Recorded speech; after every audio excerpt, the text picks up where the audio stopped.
The building you see behind me was the first building to be occupied as a field station inside Mudumalai National Park by the Center for Ecological Sciences of the Indian Institute of Science, Bangalore.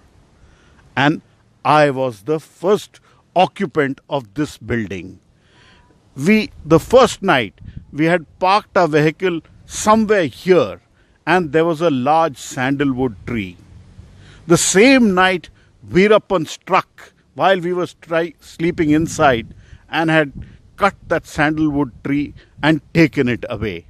This field station is today no longer occupied by the Indian Institute of Science, Bangalore, and is more or less abandoned. The other buildings are part of the field station.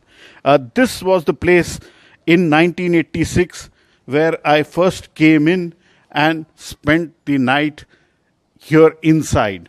The building itself is today a little dilapidated, but when we occupied it, it was in fairly decent condition, and we had occupied it and taken it from the irrigation colony, and this is where I first stayed and inside.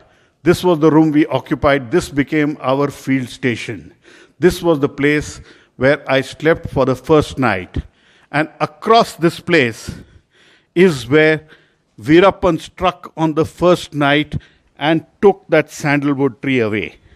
This is where we parked our vehicle, and in that night, sometime while we were sleeping inside, Veerappan struck, cut that big sandalwood tree away, and that was my initiation by fire to the forests of southern India.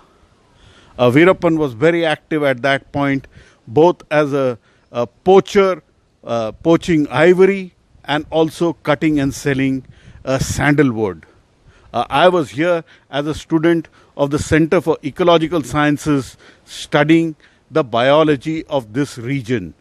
I have come back here 32 years later, and it is a good feeling to see that the forests are still intact, even though India's population has now become 1.3 billion, but the forests are still intact in this region. It shows something is right, even though people say the forests are depleting fast. In Masinagudi, inside the Mudumalai National Park, Pallava Bagla,